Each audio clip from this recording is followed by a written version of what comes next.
गिराते हैं रॉकेट हो जाता है हल्का और बहुत तेज भागने लगता है। समझिएगा, जो सैटेलाइट उपग्रह जो होते हैं पृथ्वी के करीब घूमते हैं उन्हें सर्कुलर पाथ पर घूमना पड़ता है, और जो दूर घूमते हैं उन्हें इलिप्टिकल पाथ पर घूमना पड़ता है। जीएसएलवी बाप है ससुरा सैटेलाइट सबका, उठा लेता है 2,000 किलो का सैटेलाइट उठा लेता है, 3,000 किलो का सैटेलाइट उठा लेता है। तो सैटेलाइट बनाना में ज्यादा टेक्नोलॉजी लगती है, लेकिन उससे भी ज्यादा टेक्नोलॉजी लगती है रॉकेट बनाने में, क्योंकि सैटेलाइट भारत ने 1975 में ही आर्यभट्ट बना लिया था, लेकिन खुद छोड़ नहीं पाए थे तो रूस को कहते तो उसने अपने रॉकेट से छोड़ा था। तो हमारे पास पीएसएलवी बहुत भरोसेमंद सैटेलाइट है, यह रॉकेट है, यह अब तक 50 सफल अभियानों को कर चुका है, बहुत बेहतरीन है। मंगलयान से लेके ये सब ने बहुत बड़े बड़े सफल कारनामे किए, लेकिन इसके जगह पे कॉस्ट बचाने के लिए इसमें स्मॉल सैटेलाइट लॉन्च व्हीकल हम लोगों ने नया बनाया था, और ये बहुत बेहतरीन था, इसने काम भी बहुत अच्छा किया। इसके देखेंगे तो इसके 4 स्टेजेस हैं, मेनली 3 स्टेज है। सबसे बड़ा स्टेज जो है पहला स्टेज है, इसके बारे में पहले समझते हैं। इसकी लंबाई 34 मीटर है, व्यास जो इसकी मोटाई है वो 2 मीटर है, 120 टन खुद इसका भार है। तो अपना भार है, लेके कितना जाएगा तो 500 केजी के सैटेलाइट को लेके चला जाएगा। आजकल 500 केजी में बहुत बेहतरीन सैटेलाइट बन जाएंगे। 500 केजी के सैटेलाइट को 500 किलोमीटर की ऊंचाई तक ही इजीली लेके जा सकता है। सबसे बड़ी विशेषता इसकी 30 करोड़ रुपए है, महज 30 करोड़। जबकि भारत अपना सैटेलाइट जब यूरोप वालों को देता है ना, तो यूरोप वाले उस सैटेलाइट को छोड़ने का 500 करोड़ रुपया फीस लेते हैं। तो जरूरत नहीं, 500 करोड़ रुपया तुम फीस ले रहा है, हम लोग का 30 करोड़ का रॉकेट वे आ गया यहाँ पर। और ये महज 3 स्टेज का है, और एक वेलोसिटी टर्मिनल मॉड्यूल है, यानी टोटल 4 स्टेज का है। सबसे बड़ा स्टेज जो है पहला स्टेज है, पहला स्टेज है सबसे बड़ा। तो ध्यान से समझते हैं इसके बारे में और डिटेल से।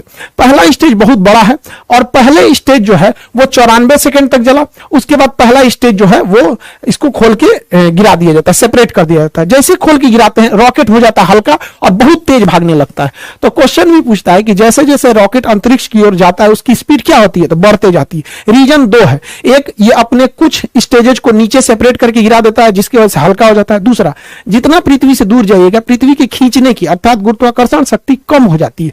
तो एक तो शक्ति कम हो गई, दूसरा भार कम हो गया, इस वजह से तेज भागता है। दूसरा स्टेज जो था वो 113 सेकंड तक चला था। तीसरा स्टेज जो था वो 106 सेकंड तक चला था। यहां तक में कोई प्रॉब्लम आई थी चौथे स्टेज में। अब यहां थोड़ा ध्यान से समझिएगा, ये तीनों स्टेज में ना सॉलिड ईंधन का प्रयोग किया जाता है। जैसे दीपावली के रॉकेट में जो ईंधन भरा जाता है ना, बारूद, सॉलिड इंजन होता, सॉलिड होता है, वो एकदम ठोस होता है, बारूद भर दिया जाता है। वैसे इसमें सॉलिड फ्यूल का यूज किया था, यानी बारूद भरा गया था। इसमें एक बार आग पकड़ लिया ना तो आपके कंट्रोल में नहीं रहेगा, ना ही आप इसे स्टॉप कर सकते हैं। तो सॉलिड इंजन की एक खराबी, पावर तो तगड़ा देते हैं सब, लेकिन इन्हें आप कंट्रोल नहीं कर सकते। तो इसरो कितना दिमाग लगाया, जब सीधे ऊपर भेजना था तो लगा दिया तीनों में सॉलिड इंजन। और ये सॉलिड इंजन जो होता है इसमें जो सॉलिड फ्यूल यूज किया जाता है HTPB, ये फुल फॉर्म एग्जाम में पूछता है, HTPB हाइड्रोक्सिल टर्मिनेटेड पॉलीब्यूटेराइन, ये इसमें यूज होता है HTPB ईंधन के रूप में। इसे कंट्रोल नहीं किया जा सकता। तो ये तो चौथा, अब लास्ट स्टेज एकदम छोटा सा था, एकदम छोटा सा था, उसे महज 20 सेकंड के लिए बनाया गया था चौथे स्टेज को। उसका नाम होता है velocity trimming module, VTM, velocity trimming module. यहीं से गड़बड़ चालू हो गया। इस ससुरा को चलना था चौथा स्टेज को 20 सेकंड के लिए, चला 21 सेकंड के लिए। 1 सेकंड के लिए चला तो क्या हो गया कि ये सर्कुलर की जगह इलिप्टिकल पाथ पर चला गया। जाना चाहिए था गोल, चल गया अंडाकार में, क्योंकि इसका काम ये होता है स्पीड को बढ़ा घटा के पाथ को मेंटेन करना, जिस वजह से इसका डाटा लॉस हो गया और ये प्रशांत महासागर की ओर गिर जाएगा। यहां पर ये इलिप्टिकल नहीं हो पाया था। यहां पे लास्ट स्टेज में देखिए, जो वेलोसिटी ट्रिमिंग मॉड्यूल होता है वो इन सैटेलाइटों को लॉन्च करने के टाइम उनका एंगल डिसाइड करता है, किसको कितने एंगल पे छोड़ना है, मल्टीपल सैटेलाइट्स को कितने एंगल पे किसको कितना घुमाना है। यहीं पर डाटा लॉस हो गया। ये सारा चीज अपने समय सही से चल रहा था, यहां पे क्या हो गया, डाटा लॉस हो गया। 20 सेकंड की जगह पे 1 ही सेकंड फायर हुआ। इसका मतलब पूरा रॉकेट सही है, कोई दिक्कत नहीं है, बस ये ट्रिमिंग मॉड्यूल में दिक्कत है, एंगल गड़बड़ा दिया था। देखिए एक चीज ध्यान से समझिएगा, जो सैटेलाइट उपग्रह जो होते हैं पृथ्वी के करीब घूमते हैं उन्हें सर्कुलर पाथ पर घूमना पड़ता है, और जो दूर घूमते हैं उन्हें इलिप्टिकल पाथ पर घूमना पड़ता है। तो गलती से इसे जाना चाहिए था सर्कुलर पे, चल गया इलिप्टिकल पे, जिस वजह से ये क्या हो गया, गड़बड़ हो गया अपने ट्रिमिंग फेज में। इसलिए देखेंगे लास्ट फेज में बस ये 20 सेकंड के लिए यही बच गया था, जिस वजह से ये फेल कर गया था। हालांकि लेकिन कोई बात नहीं, हम लोग अगली बार फिर तैयार करेंगे। पहला लॉन्च जो था वो तो PSLV का भी फेल हो गया था, पहला लॉन्च GSLV का भी फेल हो गया था। सचिन तेंदुलकर भी अपने पहले मैच में कहां कोई अच्छा परफॉर्म कर पाए थे, लेकिन ऐसा तो नहीं है कि आगे नहीं किए थे, बेहतरीन काम किया था इस सैटेलाइट ने, बट लास्ट में थोड़ी सी सेंसर खराबी की वजह से यह गड़बड़ हो गया था ट्रिमिंग के समय में। हालांकि इस रॉकेट ने बहुत ही बेहतरीन ढंग से कार्बन लाइन को पार कर गया था। कार्बन लाइन क्या होता है, ध्यान से समझिएगा। पृथ्वी से वह ऊंचाई जिसे आप अंतरिक्ष मानते हैं, उस ऊंचाई को ही हम कार्बन लाइन कहते हैं। कार्बन लाइन के नीचे अंतरिक्ष, कार्बन लाइन के नीचे वायुमंडल यानी पृथ्वी, और इसके ऊपर अंतरिक्ष हो जाता है। इसे वैज्ञानिक कार्बन ने दिया था, उन्होंने कहा था कि यह 100 किलोमीटर है, लेकिन अभी इसे अप्रोक्स 80 से 83 किलोमीटर माना जाता है। कुछ देश इसे 80 मानते हैं, कुछ देश इसे 83 किलोमीटर मानते हैं। उसके ऊपर अंतरिक्ष चालू हो जाता है, यानी एक कार्बन लाइन हो जाता है। 1967 में एक समझौता हुआ था जिसके तहत कहा गया था कि कार्बन लाइन से ऊपर का एरिया किसी देश का नहीं है, उसमें कोई भी जहाज, कोई भी सैटेलाइट जा सकता है। और कार्बन लाइन के नीचे का एरिया उसी का है जिसके जस्ट नीचे वह देश है। यानी भारत अपने 80 यानी 83 किलोमीटर की ऊंचाई तक अगर कोई भी मिसाइल जाएगा तो उसे अपने ऊपर खतरा मान के मार के गिरा देगा, कोई जहाज जाएगा तो उसे मार के गिरा देगा। समझा रहा है कि नहीं? तो हमारा एरो स्पेस कितना होता है अपने क्षेत्र से? 83 किलोमीटर। लेकिन समस्या यहां यह आती है कि कोई देश इसे 80 मानता है और कोई देश इसे 83 मानता है। जो 83 मानता है वो तो ऊपर ऊपर जाएगा। अब जैसे मान के चले भारत कहेगा कि हम 80 मानते हैं, अमेरिका कहेगा 83 मानते हो, तो जाएगा। अब भारत चल जाएगा किसी क्षेत्र में 80 में, कहेगा हम तो कार्बन लाइन के ऊपर हैं, तू कहेगा मार के गिरा देंगे, कहेगा एयरक्राफ्ट है ये। तो इसमें काफी असमंजस है। हालांकि इतनी ऊंचाई पे कोई जहाज जाते नहीं है सब यहाँ पे। तो कार्बन लाइन हमेशा याद रखिएगा, एग्जाम के पॉइंट ऑफ व्यू से इंपॉर्टेंट है। यह अंतरिक्ष वगैरह में जितने सैटेलाइट वगैरह रहते हैं कार्बन लाइन के ऊपर ही डाल दिए जाते हैं। इस तरह से जो सैटेलाइट घूमता है इसे कहते हैं पोलर सैटेलाइट। ऊपर नीचे जो घूमता है ये पोलर सैटेलाइट। ये पोलर इसलिए कहते हैं कि ध्रुवीय सैटेलाइट, क्योंकि पृथ्वी के ऊपर और नीचे 2 पोल है, north pole and south pole. तो पोल का चक्कर लगाने वाले सैटेलाइट को हम पोलर सैटेलाइट कहते हैं, हिंदी में कहते हैं ध्रुवीय सैटेलाइट। इसमें खर्चा कम आता है, ये सर्कुलर पाथ पे घूमते हैं और पूरी पृथ्वी का चक्कर लगा लेते हैं, निगरानी कर लेते हैं। कैसे? ये तो ससुरा सैटेलाइट वो ऊपर नीचे घूम रहा है, ठीक है, लेकिन पृथ्वी तो ऐसे ही से घूम रही है। पृथ्वी कैसे घूम रही है? इस तरह से। तो पृथ्वी जब ऐसे घूमेगी तो अलग अलग जगह का फोटो ले लेगा। जैसे अभी ये यहाँ का फोटो ले रहा है, पृथ्वी थोड़ा सा घूमेगी तो फिर थोड़ा और आगे का ले लेगा, पृथ्वी और घूमेगी तो थोड़ा और आगे का ले लेगा। इस तरह से आगे लेते लेते पृथ्वी के ये घूमने का डायरेक्शन, अभी इस सैटेलाइट का फोकस यहाँ पर है, अब इसे पृथ्वी घूमेगी तो थोड़ा और इधर होगा, ऐसे होगा। तो पोलर सैटेलाइट काफी सस्ते आते हैं और छोटे होते हैं, जबकि जियो सिंक्रोनस सैटेलाइट होते हैं उस ससुरे इलिप्टिकल पाथ पे घूमते हैं और ये 36,000 किलोमीटर की ऊंचाई पर होते हैं। इनको छोड़ना बड़ा कठिन काम होता है। हम लोग इसको छोड़ने के लिए GSLV रॉकेट रखे हैं। तो हमारे पास हर तरह के रॉकेट है, ऐसा कोई बात नहीं है। देखिए हम लोग अभी जो बनाए हैं SSLV, small satellite launch vehicle, ये सस्ते रॉकेटों को छोड़ देगा। PSLV थोड़ा और तगड़ा भेजेगा। GSLV बाप है ससुरा सैटेलाइट सबका, उठा लेता है 2,000 किलो का सैटेलाइट उठा लेता है, 3,000 किलो का सैटेलाइट उठा लेता है। और GSLV Mark 3 दादा है ससुराई, 5,000 किलोग्राम का सैटेलाइट लेकर अंतरिक्ष में उड़ जाता है। तो ये बहुत खतरनाक है। तो हमारे पास हर तरह के सैटेलाइट है, हर तरह के जरूरत के हिसाब से हम लोगों ने इसे बना के रखा है। लेकिन सबसे ज्यादा अगर कोई काम आने वाला है तो SSLV का काम आने वाला है, जो अभी हल्का सा फेल हुआ है, मतलब वो 98% सफल है। उसका एक सेंसर गड़बड़ हो गया था। SSLV की हम इतनी चर्चा क्यों कर रहे हैं, समझिए ध्यान से। एक ससुरा ये 72 घंटा में रेडी हो जाता है, मतलब ये पार्ट बाय पार्ट बन के बना रहता है। इसे कसने के लिए केवल 72 घंटा चाहिए, 3 दिन। 3 दिन में रेडी हो जाता है और इसे केवल 6 आदमी मिलकर रेडी कर सकते हैं।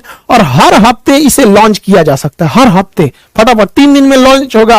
और समय देख के मौसम ठीक है कि नहीं, सब कुछ ठीक है, लॉन्च कर देंगे। फिर हर हफ्ते इसे लॉन्च किया जा सकता है। महज 30 करोड़ में आता है, 30 करोड़ में। जबकि अगर आप स्पेस एक्स से सैटेलाइट छोड़वाते हैं तो 100 करोड़ तो खुदे ले लेता है। यहां तो 30 करोड़ का पूरा रॉकेट वे है और खाली छोड़ने का 100 करोड़ ले लेता है। अब कोई देश वेट नहीं करेगा क्योंकि हर हफ्ते ये भेज सकता है। जबकि हमारे पास जो PSLV और GSLV है, इनकी खराबी समझिए। एक तो सबसे इनको रेडी करने में 3 महीना लग जाता है, और दूसरा ये सस्ते 30 करोड़ के नहीं 200 करोड़ के, और GSLV को तो रेडी करने में 4 महीना लग जाता है। यानी अगर किसी को सैटेलाइट से लॉन्च कराना है हमारे GSLV से तो 4 महीने की वेटिंग लिस्ट है। आपको किसी ट्रेन में 4 महीने का वेटिंग मिलेगा तब ट्रेनें छोड़ देंगे उसको। तो इसमें 3 महीना, इसमें 4 महीना, इस ससुरा इसका खुद का खर्चा 400 करोड़ है, तो ये तो पैसा भी लेता है ज्यादा। इसी वजह से आज के समय मॉडर्न टेक्नोलॉजी है। मॉडर्न टेक्नोलॉजी में हर चीज छोटा होते जा रहा है। पहले शादी ब्याह में कैमरा करने वाला इतना बड़का कैमरा लेके आता था, अभी नॉर्मल कैमरा आ गया है। तो हर चीज अब छोटी होती जा रही है, हल्की होती जा रही है और काम पहले से 5 गुना कर रही है। इसलिए अब भारी भरकम रॉकेट की जरूरत नहीं है। अब हम लोग छोटे रॉकेट से भी काम चला लेंगे, अब इतना भारी भरकम रॉकेट की जरूरत नहीं है। तो हम लोगों का मेन फोकस है SSLV पे और ये पूरी दुनिया में राज करेगा। और इससे ज्यादा सबसे ज्यादा दिक्कत होगा किसको? तो SpaceX को, बहुत ज्यादा उसको सैटेलाइट छोड़ने की जरूरत है। तो हमारे यहाँ विदेशी ग्राहक बहुत आते हैं कि हमारा सैटेलाइट छोड़ दो क्योंकि आपका रॉकेट बहुत सस्ता है, हमें सस्ता पड़ता है। तो हम लोग के पास एक पहला लॉन्च पैड था केरल के थुम्बा में, उसका नाम था विक्रम साराभाई प्रक्षेपण केंद्र। तो ये विक्रम साराभाई था। हालांकि हम सबसे ज्यादा यूज करते थे आंध्र प्रदेश में सतीश धवन प्रक्षेपण केंद्र। तो सतीश धवन प्रक्षेपण केंद्र में हम लोगों ने 2 लॉन्च पैड बना रखे थे, 2 लॉन्च पैड बना थे। इसी से GSLV को भी लाते थे। देखिए ब्लैक कलर का जो होता है वो GSLV होता है, रेड कलर का जो होता है वो PSLV होता है। तो इसी में एक में GSLV बना दिए, एक में PSLV। तो हमारे पास सतीश धवन प्रक्षेपण केंद्र में एक और था। अभी हम लोग एक चेन्नई में और बना रहे हैं। चेन्नई में अभी इस पे प्लान चल रही है, जैसे हो जाएगा हम आपको बताएंगे। नीचे बनाया जा रहा है। तो हमारे पास टोटल अब 3 लॉन्च पैड होने वाले हैं, 2 तो पहले से थे। अब ये नीचे वाले की जरूरत क्यों पड़ी, इसको हम लोग अभी समझेंगे। लोग ध्यान से समझिए। पोलर सैटेलाइट जो होते हैं वो ऊपर से नीचे चक्कर लगाते हैं पोल पे, तो इन्हें छोड़ा भी जाता है उसी डायरेक्शन में। हम लोग के लिए समस्या समझिए, हम लोग आंध्र प्रदेश के श्रीहरिकोटा से जब छोड़ते हैं तो बीच में दूसरा श्रीलंका चलाता है। तो बीच में श्रीलंका आ जाता है, इसलिए हमें पहले रॉकेट को ऐसे मनूवर करा के घुमाना पड़ता है, अब तो जाके इसको छोड़ते हैं हम लोग ऐसे, नहीं तो श्रीलंका के ऊपर गिर जाएगा, दिक्कत हो जाएगा। तो जब आप किसी से मनूवर कराइएगा, उसको थोड़ा घुमाइएगा, तो ज्यादा ईंधन खाएगा, ज्यादा खतरा बना रहेगा घूमने के दौरान, ठीक से घुमा कि नहीं घुमा। इसलिए भारत ने सोचा कि इसका झमेले खत्म कर देते हैं। जो हमें जियो स्टेशनरी सैटेलाइट छोड़ना है, जो पृथ्वी का ऐसे चक्कर लगाते हैं 36,000, उसको तो सीरियल यहीं से छोड़ेंगे, सतीश धवन प्रक्षेपण केंद्र यानी श्रीहरिकोटा से छोड़ेंगे। और जो पोलर छोड़ना है वो कहां से छोड़ देगा? नीचे से, क्योंकि जब नीचे यहां से छोड़िएगा तो श्रीलंका को ऐसे क्रॉस करा के फिर जाना पड़ता है। और यहां से छोड़ेगा, कोई नहीं है नीचे, नीचे में कोई नहीं है। देखिए ध्यान से, नीचे से छोड़ेगा तो समुद्र में कोई नहीं है। इस वजह से हम लोग तमिलनाडु में एक तीसरा प्रक्षेपण केंद्र भी हम लोग स्थापित करने जा रहे हैं।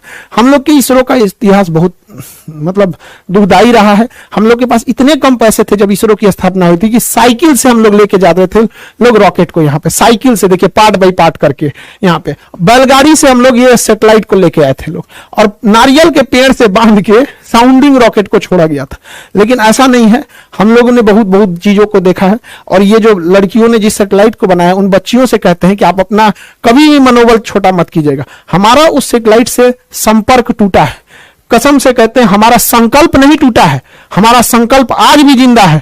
हम यहां से उठ के खड़े हुए हैं। इसरो जो आज इतने बड़े बड़े जो सैटेलाइट देख रहे हैं ना यहाँ पे, ये हम लोग वही हैं जो साइकिल पे लेके घूमे थे। तो हमारा संपर्क टूट जाने से विरोधी हमारे पे हंसे नहीं, हम दृढ़ संकल्पित हैं लोग यहाँ पे। और भारत मां की वो बेटियां एक दिन दिखाएंगी जब अंतरिक्ष में राज होगा वहां पर, ये सैटेलाइट यहाँ पे। और दुश्मनों को सरदर्द के लिए जो लोग अभी PSLV से SSLV से डर रहे थे ना, सुनिए ध्यान से, GSLV तो बहुत पावरफुल है, ये है PSLV दुनिया का सबसे भरोसेमंद है। अभी SSLV सही हो ही गया, अभी NSLV भी बन रहा है, नैनो सैटेलाइट लॉन्च व्हीकल, यानी 1 किलो के सैटेलाइट को भी छोड़ देगा। Nano satellite launch vehicle 5 crore में, 5 करोड़ में। और इसकी सबसे ज्यादा जरूरत होती है टेस्ला को, SpaceX को, क्योंकि SpaceX अपना एक स्टारलिंक प्रोग्राम बना रहा है। इसको अंतरिक्ष में बहुत सारे हजारों सैटेलाइट इसको छोड़ना है अंतरिक्ष में, और नैनो सैटेलाइट इन्हें छोड़ने में लगभग 100 करोड़ का खर्चा आता है एक नैनो सैटेलाइट में। हम लोग का सैटेलाइट हुए 5 करोड़ में, 2 को छोड़ देंगे एक के बार में, होलसेल में काम हो जाएगा।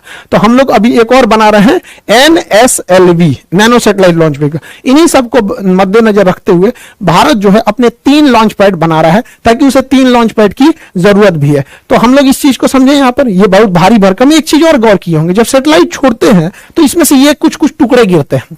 एक्चुअली ये टुकड़े नहीं होते हैं, इन्हें इंसुलेटर कहा जाता है, इंसुलेटर पैड। जब सैटेलाइट खड़ा रहता है ना, तो इसके अंदर जो लिक्विड भरा रहता है ईंधन, वो बहुत ठंडे टेम्परेचर पर रखना चाहिए। तो धूप लगेगा, एक दिन पहले ही टांग के रख देता है, तो ठंडा, इसका सारी गर्मी निकल जाएगी, ठंडाहट खत्म हो जाएगी। इसलिए इसके बाहर में इंसुलेटर का पैड चिपका देता है। जहां जहां लिक्विड इंजन होता है वहां वहां इंसुलेटर का पैड लगा देता है। और जब ये सैटेलाइट ऊपर उठती है तो घर्षण से यही बाहर गिरने लगता है। आई होप आप PSLV, GSLV, SSLV, NSLV समझे होंगे।